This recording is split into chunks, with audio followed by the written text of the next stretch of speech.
Bendiciones, hermanos y hermanos, en esta preciosa mañana de domingo. Vamos a continuar con nuestro discipulado. Seguimos avanzando con este panorama del Antiguo Testamento. Hemos hecho un recorrido bastante largo.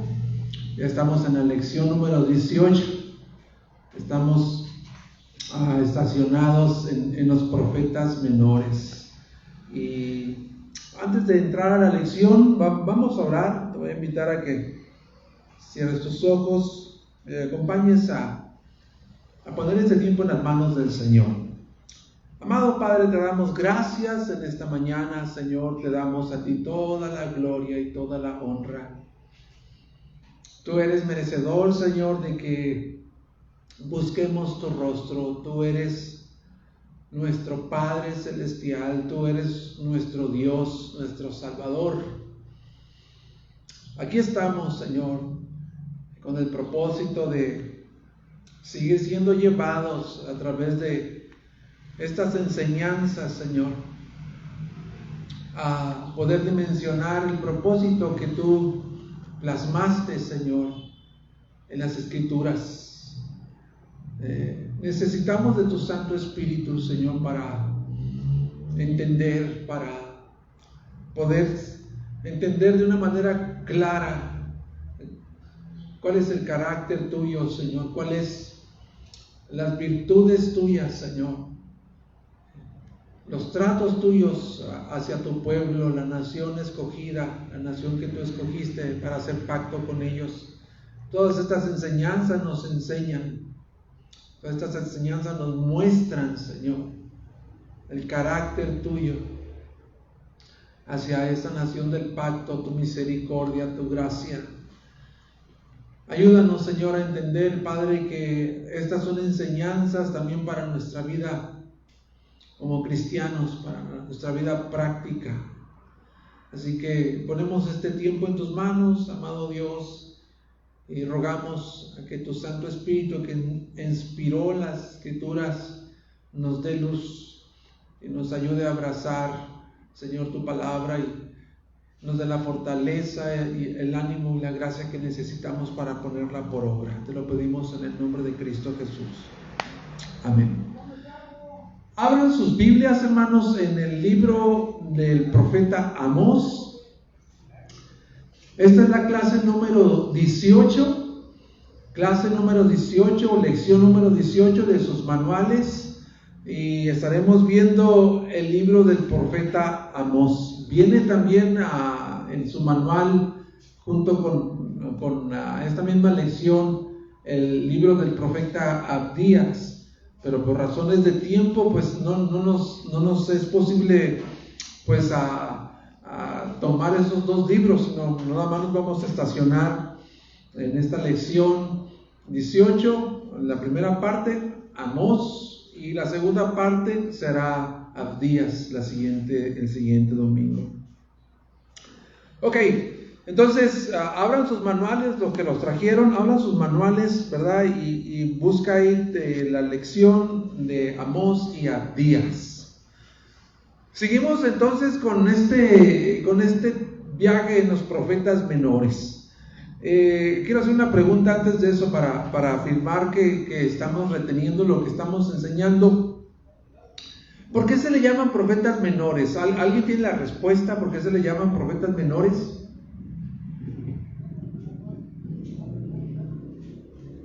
¿Recuerdan?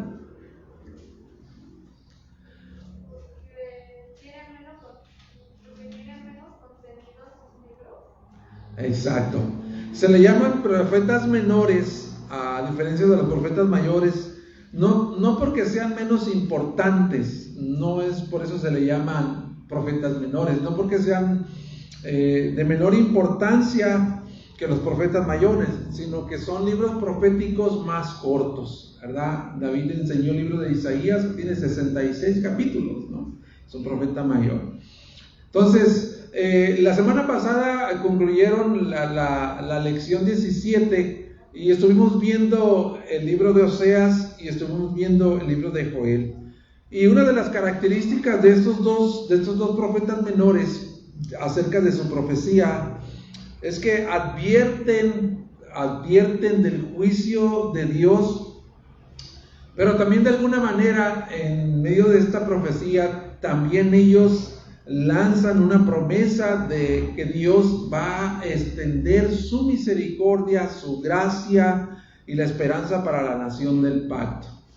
Y Amós pues más o menos camina con este mismo perfil de estos dos profetas que vimos, de Oseas y Joel. Vamos a ver primeramente Amós, ¿verdad? Dame la siguiente, hijo. Vamos a ver primeramente Amós. Y ahí en tu Biblia, en el libro de Amós, versículo 1 del capítulo 1, dice: palabras de Amós, que fue uno de los pastores de Tecoa, de lo que vio en visión acerca de Israel en días de Usías, rey de Judá, y en días de Jeroboam, hijo de Joás, rey de Israel, 2 años antes del terremoto. Y también ve a Amós capítulo 7, 14 y 15. Dice Amós, le responde a Amasías: yo no soy profeta ni hijo de profeta, sino que soy boyero y cultivador de higueras. Pero el Señor me tomó cuando pastoreaba el rebaño y me dijo: ve, profetiza a mi pueblo Israel. Entonces, viendo nada más un poquito acerca de Amós, dame la siguiente, hijo. Amós es el único profeta del reino del sur, que es Judá, que es llamado a profetizar en el reino del norte, que es Israel. Y como te diste cuenta, él dice que no es profeta. Yo no soy profeta. Y la verdad es que hablando acerca de lo que él confiesa o él revela ahí en este versículo que dice que yo no soy profeta, cuando estemos viendo un poquito más el contexto de este libro, nos vamos a dar cuenta por qué dice él eso. Él no era profeta, o sea, él no fue equipado, él no fue entrenado en una escuela de profetas, él no se convirtió en un profeta en una escuela de profetas. Él era un pastor. Él era simplemente un pastor, un boyero, dice. ¿Escucharon esa palabra de boyero? ¿Verdad? Es cuando yo dije, es boyero. ¿De dónde viene esta palabra? Y esta palabra viene de que él es un pastor de bueyes. Es un boyero, pastor de bueyes, y que él se dedicaba a la agricultura, a la siembra de estos arbolitos sicomoros, ¿verdad? Entonces, de ahí lo tomó Dios y le dijo: ven y profetiza a Israel. Entonces, él es el único profeta que es tomado del reino del sur, llevado desde Tecoa, aproximadamente 15 kilómetros a la frontera entre el reino del sur y el reino del norte, para predicar a Israel. Y vuelve ahí el capítulo 1, dice que él predicó, ¿verdad? Él predicó durante el reinado de Usías, rey de Judá, y en días de Jeroboam, hijo de Joás, rey de Israel. Este rey Jeroboam fue un rey muy exitoso, uno de los reyes más exitosos. Ganó muchas batallas militares, y esto le ayudó a la nación de Israel a que generaran gran cantidad de riqueza. Él ganó, era un poderoso líder militar, y llevó a la nación de Israel a generar riquezas. Sin embargo, las riquezas que él generó a la nación de Israel, él mismo, el rey, lo llevó a la apatía y a permitir que la adoración idolatra entrara al reino, empezando por él. Esas riquezas y comodidad que tenía y éxito que tenía, pues lo llevó a idolatrar otros dioses. Y también condujo entonces al rey al pueblo a la injusticia, de tal manera que el pueblo se estaba haciendo rico, menospreciando a los pobres, ¿verdad? Había una injusticia social bien tremenda en ese entonces cuando predicó Amós. Amós profetiza entonces antes de la entrada de los asirios que iban a tomar a Israel para llevarlos cautivos, ¿verdad? Él predicó antes de que Asiria entrara a la escena. Entonces, para que más o menos entremos en la escena, era un periodo de mucha prosperidad económica, mucha seguridad militar para ambos reinos, el reino del sur, el reino del norte, Israel, y el reino del sur, Judá. Para ambos reinos era un tiempo de prosperidad y seguridad militar. ¿Cuál es el tema según el manual de su lección? El tema es: Dios está enojado porque su pueblo se está enriqueciendo, oprimiendo a sus propios parientes y despreciando a los justos y su palabra. Ese es el tema del libro, es el corazón de todo este libro. Eso es lo que proclama. Dios está airado, Dios está enojado porque su pueblo se está enriqueciendo, oprimiendo a los pobres, y están despreciando a los justos y están despreciando su palabra. Entonces, al igual que Oseas y Joel, el mensaje de Amós es repetitivo en cuanto a que Dios viene a causa de los pecados de Israel y viene haciendo un llamado al arrepentimiento para que no se desate su ira. Ese es prácticamente casi igual lo que predica Oseas y Joel. Amós repite, ¿verdad? De alguna manera es reiterativo con este mensaje. Dios está airado, Dios viene a causa de los pecados de Israel y está haciendo un llamado al arrepentimiento para que no se desate su ira sobre su pueblo. Versículo 2 del capítulo 1, fíjate cómo dice Amós. Desde el 1 voy a leer. Dice: palabra de Amós, que fue uno de los pastores de Tecoa, de lo que vio en visión acerca de Israel en días de Usías, rey de Judá, y en días de Jeroboam, hijo de Joás, rey de Israel, 2 años antes del terremoto. Amós dijo: el Señor ruge desde Sión. El Señor ruge desde Sión. Entonces, esta es la advertencia. Dame la siguiente, por ahí puse un león, no sé si se alcanza a ver. El Señor ruge desde Sión. ¿Cuántos de ustedes han visto en esos programas, ¿no? de National Geographic o Animal Planet, lo que sea, ¿verdad? Que ponen a un león que es el rey de la selva y de repente lo ponen ahí haciendo, ¿verdad?, su rugido en la selva. ¿Cómo se escucha? Impresionante, ¿no? Vuelan los pájaros que están en las aves que están en los árboles, los otros animales que están en la selva, como que de alguna manera se intimidan por ese rugido. Y Dios está diciendo eso. Dios viene a causa de los pecados, haciendo un llamado al arrepentimiento para que no se desate su ira, y es como un león rugiendo, ¡wow!, sobre Israel y sobre Judá. Ese león está airado. Está airado por 2 cosas. Está airado. 1, su pueblo está obrando corruptamente, haciéndose rico, oprimiendo a los pobres, a su propio pueblo. 2, su pueblo desprecia a los justos y desprecia su palabra. Y si el pueblo no se arrepiente de esas prácticas pecaminosas, entonces vendrá el juicio de Dios sobre de ellas. Entonces, vamos a ver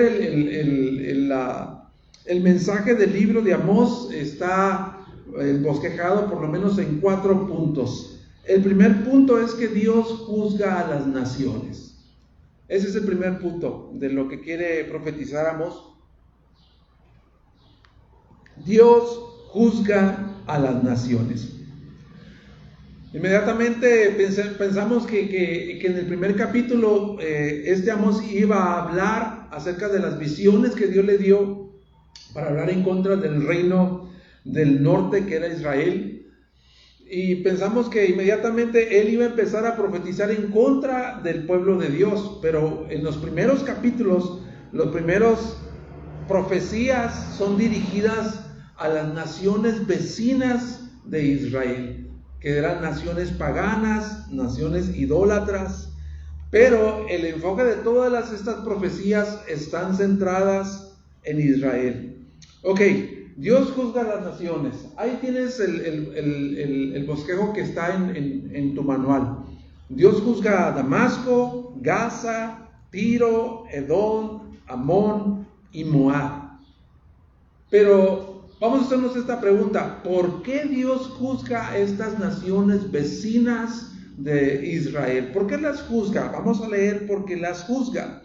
¿Por qué Dios juzgó a Damasco? Leamos el versículo 3. Así dice el Señor: por 3 transgresiones de Damasco y por 4 no revocaré su castigo, porque trillaron a Galaad con trillos de hierro.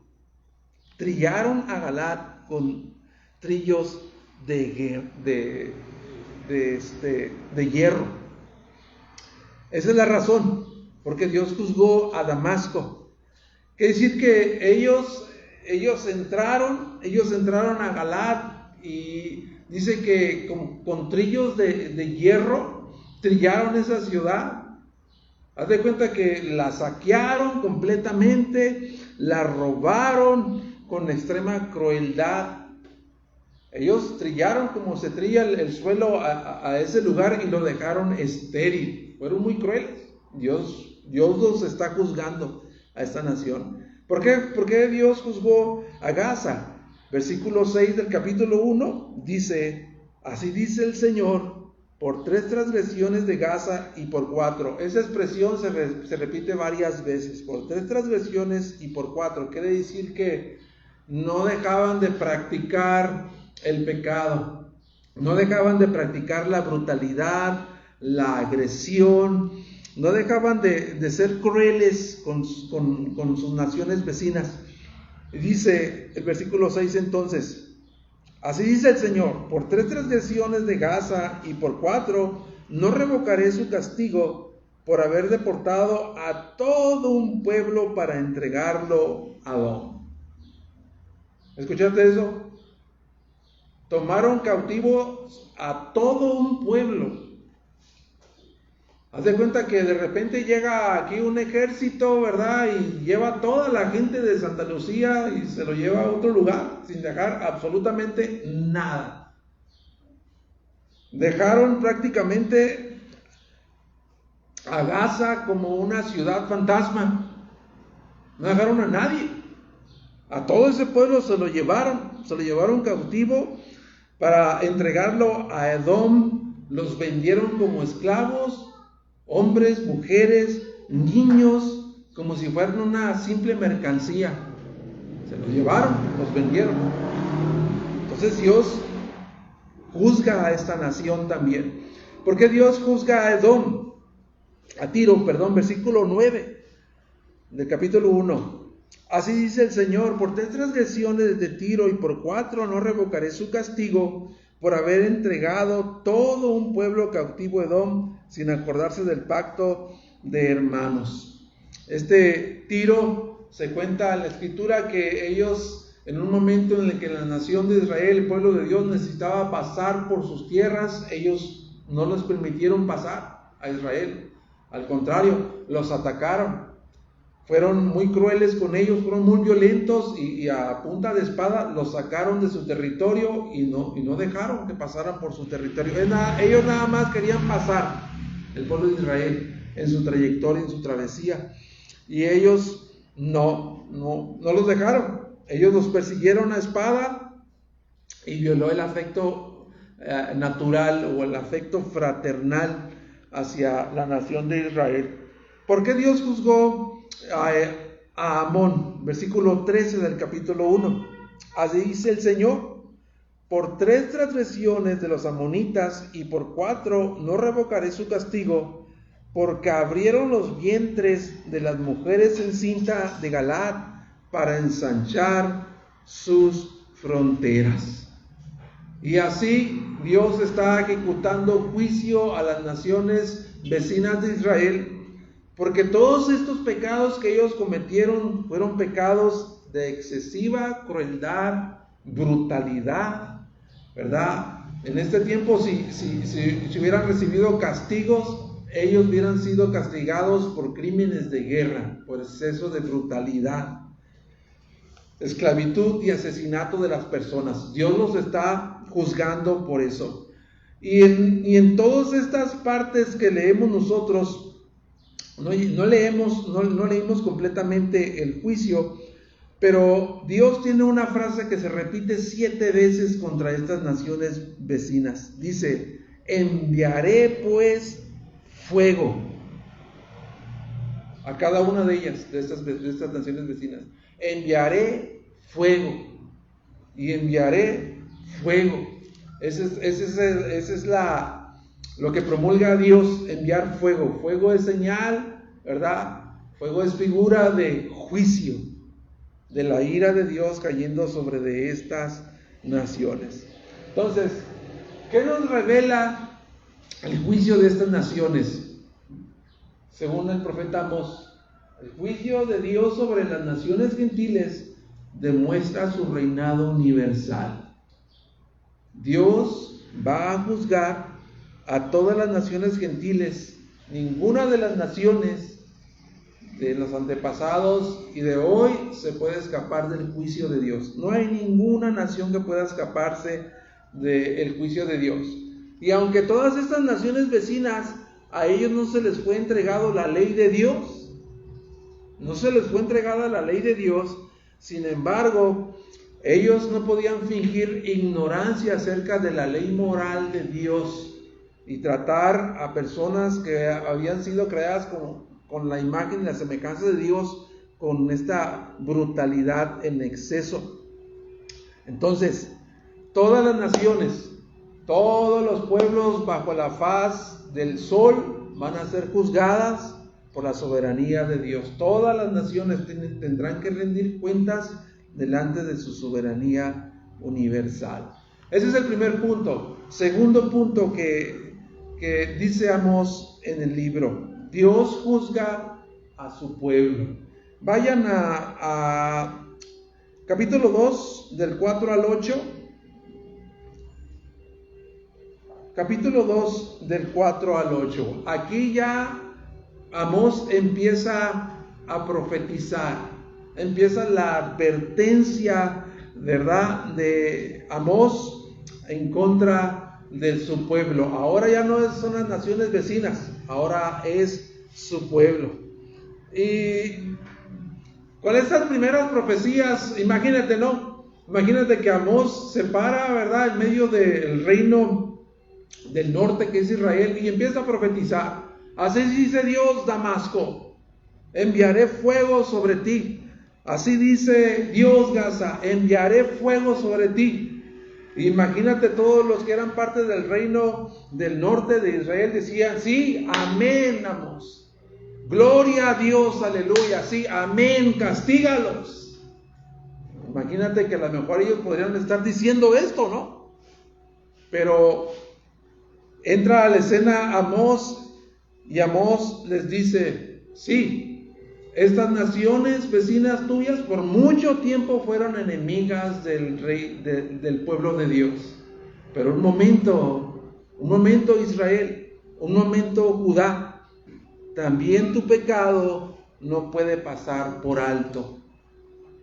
También le dice Amós: sus pecados no pueden pasar por alto. Dios los va a juzgar. Y empieza a lanzar, ¿verdad?, el juicio que viene sobre ellos si no se arrepienten. Capítulo 2, versículo 4 al 8. Fíjate cómo dice: así dice el Señor: por 3 transgresiones de Judá y por 4 no revocaré su castigo, porque desecharon la ley de Dios y no guardaron sus estatutos.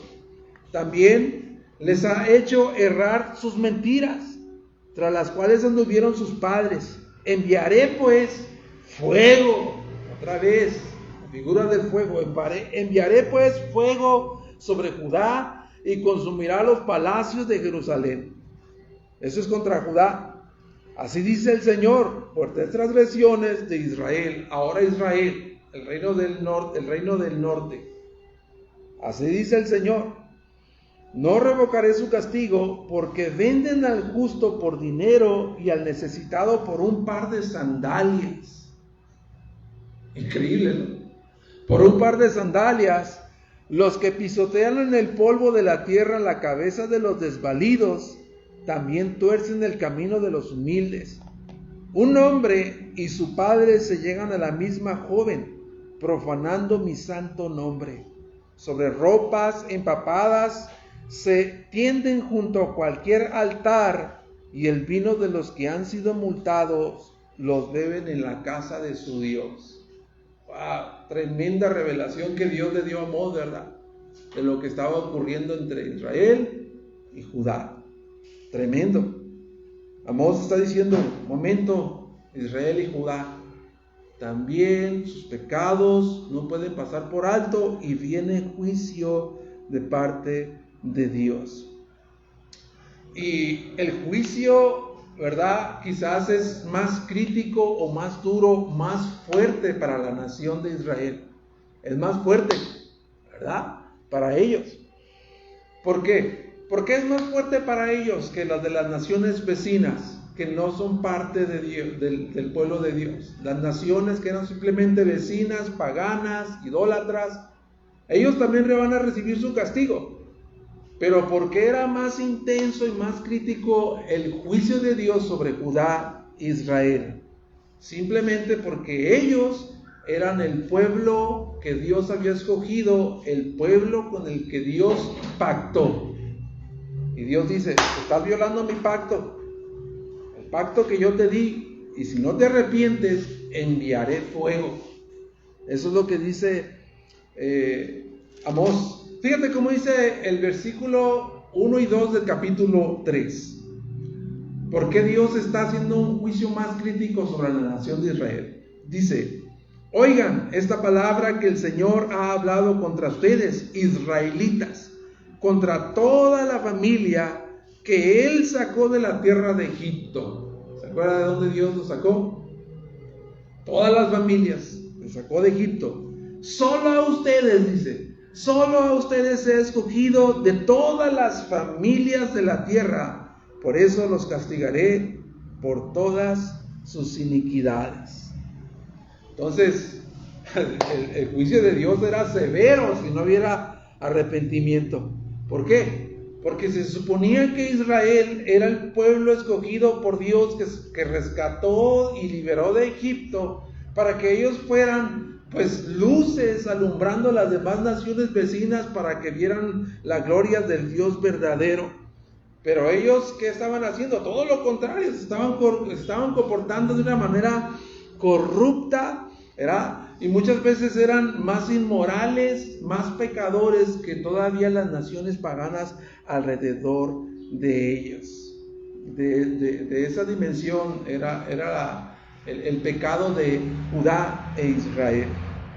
Dios entonces estaba airado con ellos. Y dos de las categorías por las cuales Israel es juzgado por Dios son estas: pecados de injusticia social y política. Pecados de injusticia social y política, ¿verdad? Todas las, ¿cómo podría decir? Si hay alguna comparación con lo que estamos viviendo hoy acerca de la injusticia social y política, pues no es casualidad. Hay una injusticia social bien tremenda en la que estamos viviendo, no solamente en México, ¿verdad? En Latinoamérica, en grandes países que son de primer mundo, hay esto, injusticia social y política, ¿verdad? Y pues Dios no está de alguna manera volteando su rostro y viendo a estas naciones siendo beneficiadas, ¿verdad?, por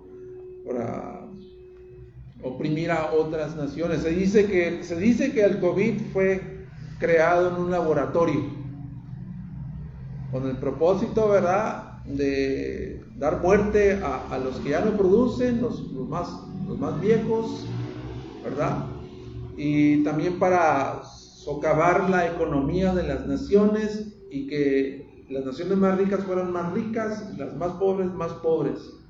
Yo no digo que sea así o no sea así, pero lo que sí yo estoy seguro es que Dios tiene la mirada sobre todas las naciones que están de alguna manera volcándose con injusticia social y política entre los pueblos. Entonces, Dios le dice a Amós, hay dos categorías: pecados de injusticia social y política. Toda esta abundancia de la que hablamos, ¿verdad?, en el que predicó Amós, que era producto de este rey Jeroboam, que era un poderoso, ¿verdad?, muy fuerte militarmente hablando, y que ganó muchas batallas y produjo muchas riquezas económicas y seguridad militar en su reino. Pues todo este periodo de economía y seguridad afectó.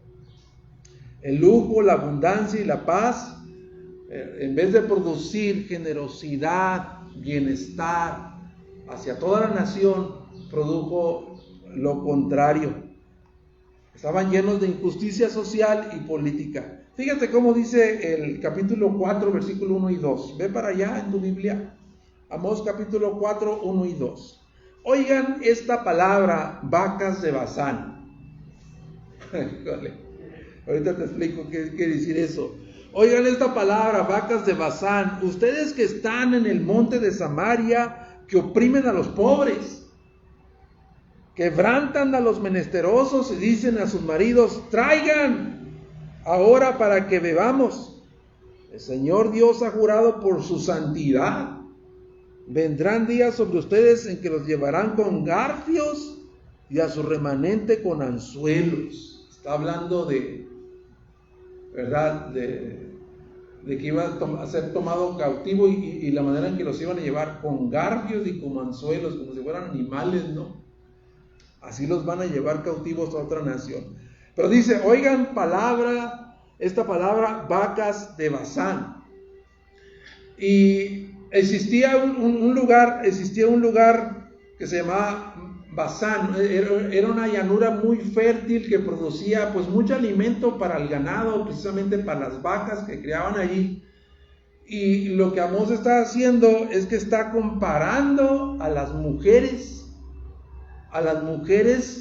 como vacas de Basán, dice, que están gordas, frondosas, ¿verdad?, que están llenas, que no tienen ninguna necesidad, que están en la comodidad. En contraste, ¿verdad?, con los pobres del pueblo que estaban siendo oprimidos. Ellos estaban como unas vacas, llenas de todo, comodidad, lujos, tenían todo, pero a base de la opresión de los pobres. Fíjate cómo dice también capítulo 5, versículo 10 al 12. Dice, ellos odian en la puerta al que reprende y aborrece al que habla con integridad. Ahí está diciendo, ¿verdad? Alguna vez hemos enseñado aquí que las ciudades tenían sus puertas y eran amuralladas, y los que se sentaban a las puertas de las ciudades eran hombres piadosos, eran hombres sabios, eran hombres que decidían por el pueblo, eran hombres justos. Y ellos dicen que ellos estaban odiando al que en la puerta dice, al que reprende en la puerta y aborrece al que habla con integridad, a los justos. No querían hablar, no querían escucharlos, no querían ser influenciados por ellos. Por tanto dice, ya que te imponen fuertes impuestos sobre el pobre para enriquecerse y exigen el tributo del grano Las casas de piedra labradas que has edificado, no las vas a habitar. Han plantado viñas escogidas, pero no beberán de su vino. Pues yo sé que muchas son sus transgresiones y graves sus pecados. Oprimen al justo y aceptan soborno y rechazan a los pobres en las puertas.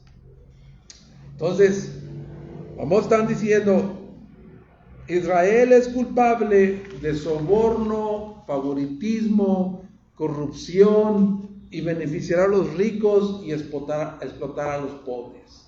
Esa es tu culpabilidad, Israel. Entonces, el pueblo estaba haciendo lo opuesto a la voluntad de Dios. El pueblo escogido de Dios estaba haciendo lo opuesto a la voluntad de Dios.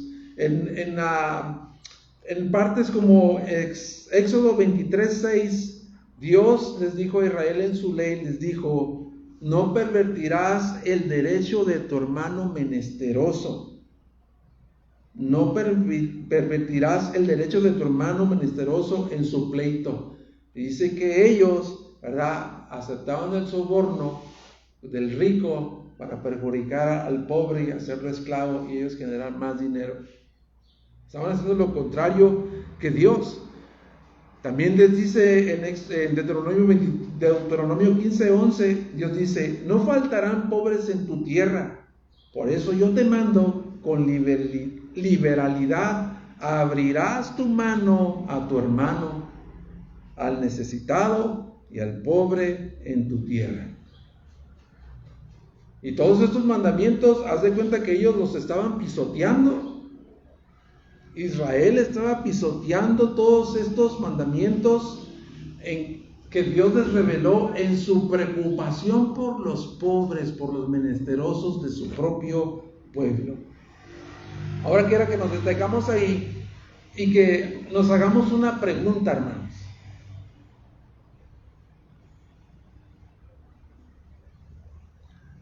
Quiero hacerte esta pregunta.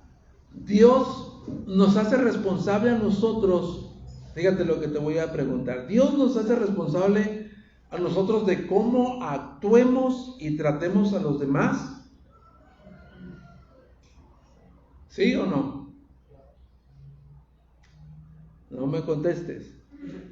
Dios nos hace responsables de cómo tratemos y cómo actuemos con los demás, sobre todo con aquellas personas que están en gran necesidad. ¿Qué dijo Jesús en el capítulo 25? Cuando dice que cuando venga el Señor, ¿verdad? Cuando venga el Señor, dice, vendrá con toda su gloria, que se va a sentar en su trono, dice que va a apartar a las ovejas de los cabritos, ¿verdad? Y que les va a decir a los que están a su derecha, a las ovejas, decir: venid, benditos de mi Padre, les va a decir. Heredad el reino que fue preparado para ustedes antes de la fundación del mundo. ¿Por qué? Porque dice: porque tuve hambre, ¿y qué? Y me diste de comer. Tuve sed y me diste de beber. Fui forastero, ¿y qué? Me recibiste. Estuve enfermo y me visitaste. Entonces, dice Jesús: por cuanto lo hicieron a uno de estos mis pequeños hermanos, a mí me lo hiciste, dice el Señor. Y a los que estaban en su izquierda les dijo: y a ustedes, por cuanto tuve hambre y no me dieron, tuve sed y no me dieron, y no me dieron, y no me dieron. Entonces, vuelvo a la pregunta: ¿Dios nos hace responsables de cómo tratemos y actuemos a las demás personas, sobre todo a los que tienen necesidad? ¿Sí o no? Sí. Sí. Sí. Entonces, eso nos lleva a otra pregunta de decirnos, de preguntarnos nosotros mismos: ¿cuál es mi actitud hacia los necesitados? ¿Cuál es mi actitud hacia los necesitados? ¿O cuál es mi actitud hacia las posesiones o el dinero? Porque ellos tenían un problema.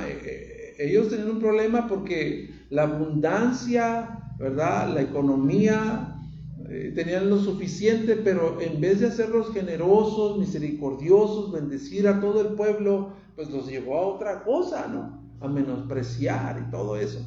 Entonces, todas estas preguntas es nada más para que nosotros podamos reflexionar de que Dios nos está llamando, hermanos, a mostrar misericordia, a mostrar bondad, piedad, y si es posible, desprendernos de lo mucho o poco que tengamos para ayudar a otros. Yo doy gracias al Señor, ¿verdad? Porque el Señor nos está llevando hacia allá, y he podido ver aquí en esta congregación muestras de gran bondad, de una virtud de dar, de una virtud de sembrar en otros. Entonces, que Dios nos bendiga, nos siga bendiciendo de esta manera, que usemos el dinero como una herramienta que Dios nos ha dado, que nos ha regalado para la vida, ¿verdad? Y también para el ministerio.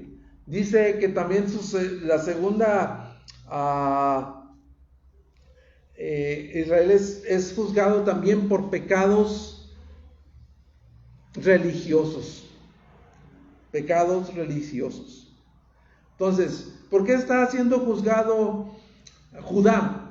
¿Por qué está siendo juzgado Judá, que es el reino del sur? Vamos a leer ahí capítulo 2, versículo 4.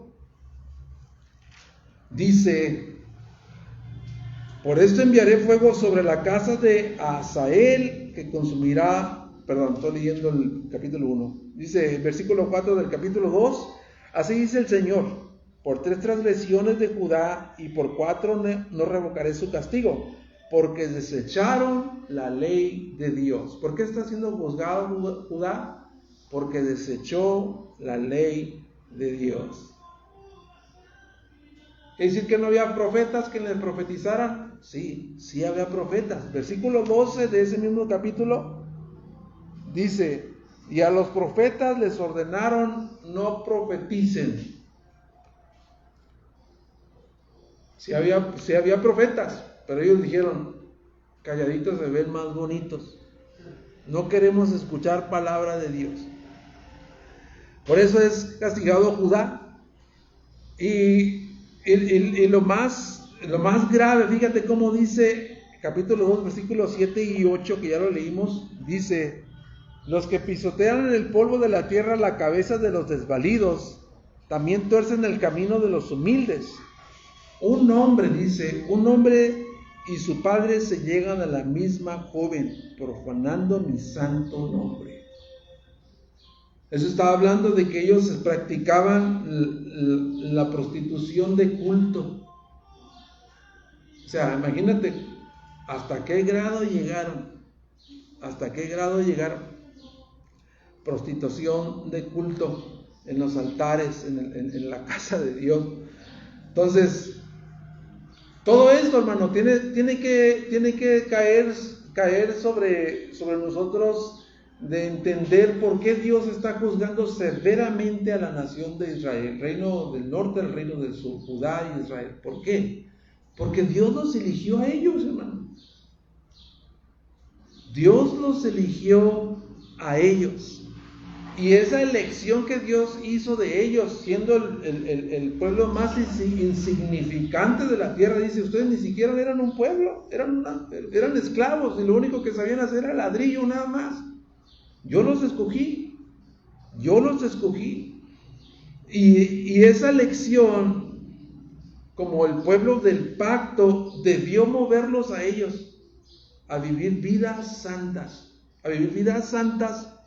en el temor de Dios, demostrando, ¿verdad?, la santidad a las demás naciones. Él dijo, ¿verdad?, entre todos los pueblos de la tierra, dice: a ustedes los escogí. Fue lo que dijo Dios, capítulo 3, 2. Y eso nos traslada a nosotros también hacia el mismo llamamiento que Dios les hizo a ellos. Es el mismo llamamiento que Dios nos ha hecho a nosotros. El Nuevo Testamento, ¿verdad?, nos dice que también nosotros hemos recibido ese mismo llamamiento. Primera de Pedro 2:9. ¿Quién se lo sabe de memoria ese? Mas ustedes son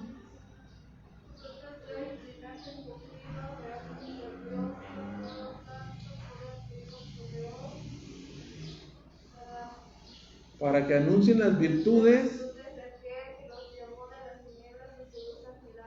es exactamente lo mismo. Mismos términos: nación santa, real sacerdocio, linaje escogido, pueblo por posesión de Dios. Es lo mismo. Tenemos el mismo llamamiento nosotros, ¿no?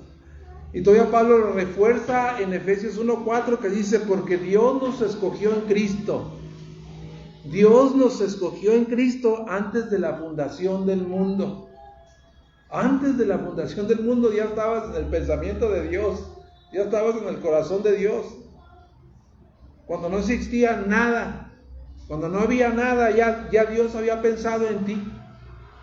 Ya Dios te había separado, te había escogido en Cristo antes de la fundación del mundo, para que fuésemos santos y sin mancha delante de Él. Otra vez el mismo propósito, ¿no? Entonces, Dios nos ha estado retando, hermanos. Estas predicaciones del Sermón del Monte, Dios está una y otra vez retándonos y desafiándonos a nosotros a vivir y ser quien hemos sido llamados a ser. Dios nos está desafiando a eso, hermanos. Quiero que tú, pueblo de Dios, iglesia de Cristo, mis hijos, mis escogidos, vivan y sean quien son llamados a ser. 3. Dios juzga con justicia y certeza. La siguiente hija. Dios juzga con justicia y certeza. Juzga a las naciones, juzga a su pueblo, pero también juzga con justicia y certeza. Y en el libro de Amós, Dios le da una serie de 5 visiones a Amós para que él pueda ver de alguna manera por qué está lanzando este juicio a Israel y a Judá. Les da, a ver la siguiente. Esas son las 5 visiones. La plaga de las langostas, comiéndose a Israel. El fuego, consumiendo a Israel. La plomada del juicio. La canasta de la fruta madura de verano. Todas estas visiones que Dios le dio a Amós, de alguna manera hablan acerca del juicio de Dios y por qué Dios está decretando ese juicio. Y por motivos de tiempo, pues obviamente no podemos ver todas, pero sí vamos a ver una que es, ¿verdad?, la visión de la plomada del juicio. Vea Amós capítulo 7 en tu Biblia, 7 de Amós.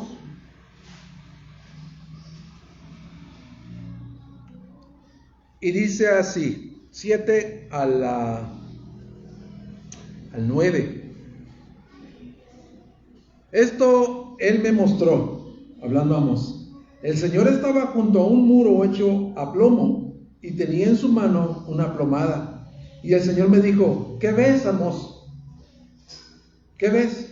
Una plomada, le respondí. Entonces el Señor dijo: voy a poner una plomada en medio de mí, de mi pueblo Israel. Ya no volveré a dejarlos sin castigo.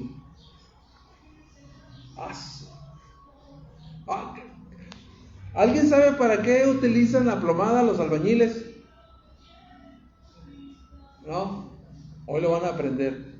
Yo estoy seguro que por lo menos Rich, sí conoces la plomada, ¿no? ¿Para qué se pone la plomada? Ok. La plomada es una herramienta, ¿verdad? Es una herramienta que es usada, se pone en los muros o en las paredes para probar la verticalidad de esa pared, si está realmente derecha o no. La plomada. Y Dios dice: voy a poner mi plomada sobre mi pueblo. Voy a poner mi plomada sobre mi pueblo. Y esa plomada simboliza, ¿verdad?, la ley de Dios, donde Dios está midiendo a su pueblo con la ley que Él le dio, porque es el pueblo del pacto. Dios hizo un pacto, les entregó la ley, y Dios está poniendo la plomada de esa ley sobre su pueblo, ¿verdad? Y los está encontrando que su justicia es reprobada. Están chuecos. Es reprobada.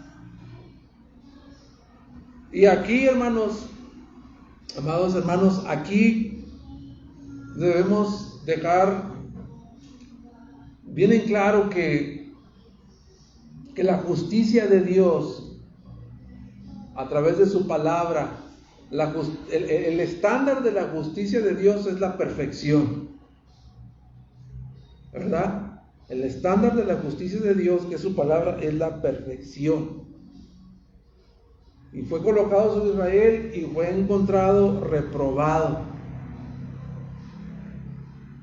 Y si Dios nos pone a nosotros, ahora a nosotros, su iglesia, nos pone esa plomada,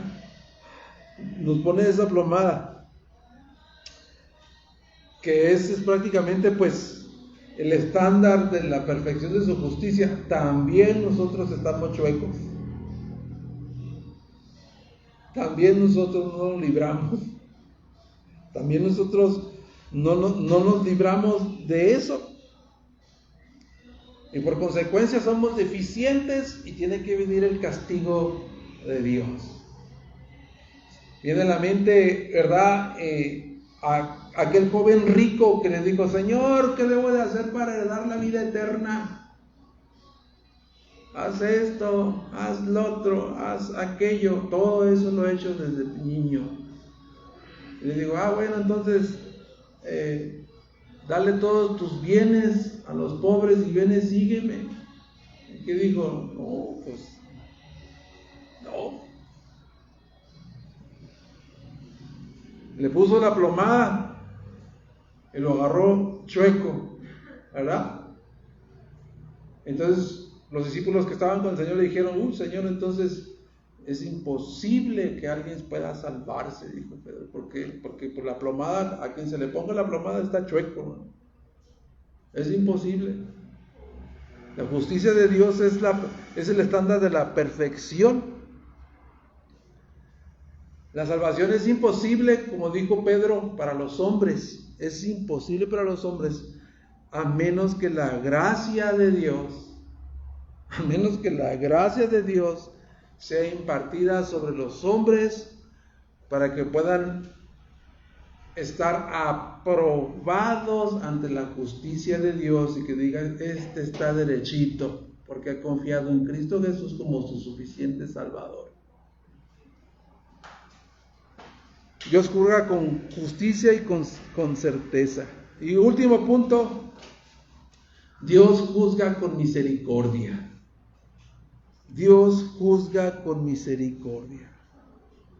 Y así como profetizaron Oseas y Joel, no importa cuánto tiempo duran las acusaciones, las advertencias de juicio, los profetas siempre terminan hablando acerca de misericordia, esperanza y salvación. Siempre van a terminar así. Ve al capítulo 5, versículos 4 y 6. Porque así dice el Señor a la casa de Israel: búsquenme y vivirán. Pero no busquen a Betel, ni vayan a Gilgal, ni pasen a Berseba, porque ciertamente Gilgal será llevada cautiva y Betel caerá en desgracia. Amós les está diciendo prácticamente: miren, la ruta de escape del juicio y la ira de Dios es: busca a Dios y vivirás. Arrepiéntete. Esa es la ruta de escape. Arrepiéntete. No vayas, dice. No vayas a Betel. No vayas a Betel. No vayas a Gilgal. No vayas a Berseba. ¿Por qué? Porque todos estos centros religiosos, ¿verdad?, se habían convertido en una adoración falsa a sus propios ídolos. Si tú sigues yendo ahí, morirás, pero si miras a Dios, vivirás. Arrepiéntete. Es el que Dios juzga con misericordia. Esa es la gracia, simplemente arrepentirse y volverse a Dios. Y también, ¿sabe? La siguiente dijo, también Dios, Amós al final del libro profetiza la promesa de salvación de Israel. Fíjate cómo termina Amós. 11 al 15 del capítulo 9. Él dice, en aquel día levantaré el tabernáculo caído de David, repararé sus brechas, levantaré sus ruinas y los reedificaré como en el tiempo pasado, para que tomen posesión del remanente de Edom y de todas las naciones donde se invoca mi nombre, declara el Señor que hace esto. Vienen días, declara el Señor, cuando el arador alcanzará al segador y el que pisa la uva al que siembra la semilla. Cuando destilan vino dulce los montes y todas las colinas se derretirán. Restauraré el bienestar de mi pueblo Israel y ellos reedificarán las ciudades asoladas y habitarán en ellos.